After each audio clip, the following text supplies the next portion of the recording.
ఒకరోజు ఆలివర్ అనే చిన్న ఆక్టోపస్ సముద్రాన్ని అన్వేషించాలని నిర్ణయించాడు. మార్గంలో అతను రంగురంగుల చేపలను, జ్ఞానవంతమైన తాబేలును కలిశాడు.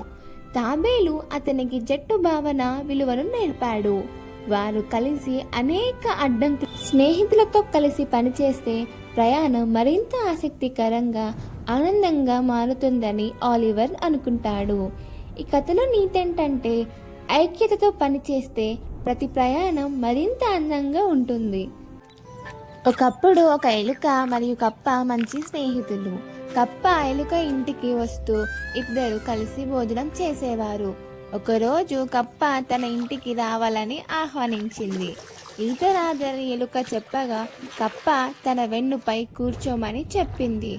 మధ్యలో కప్ప కాలు జారి నీటిలో మునిగింది. భయపడిన ఎలుక సహాయం కోసం అరిచింది. ఆ సమయంలో గద్ద వచ్చి ఇద్దరిని కాపాడింది. ఈ కథలో నీతేంటంటే, మన పరిమితులు, పరిస్థితులు తెలియక అజాగ్రత్తగా నడుచుకుంటే ప్రమాదం తప్పదు. ఒక బంగారు మొక్కజొన్న పొలంలో రైతు తన కుమారుడితో కలిసి చిన్న పక్షి పిల్లల గూడు కనుగొన్నాడు. ఇవి ఎగరగలిగే వరకు కాపాడాలి అని తండ్రి అన్నాడు. రోజు వారు వాటిని కాపాడారు.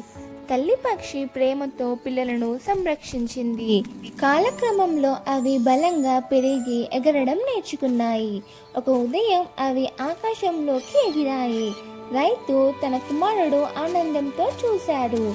ఈ కథలో నీతేంటంటే, ప్రేమ, దయతో చేసిన రక్షణ జీవనాన్ని వికసింపజేస్తుంది. Please do subscribe to our channel, మీ తెలుగు టూన్ కథలు. Thanks for watching. Like, share and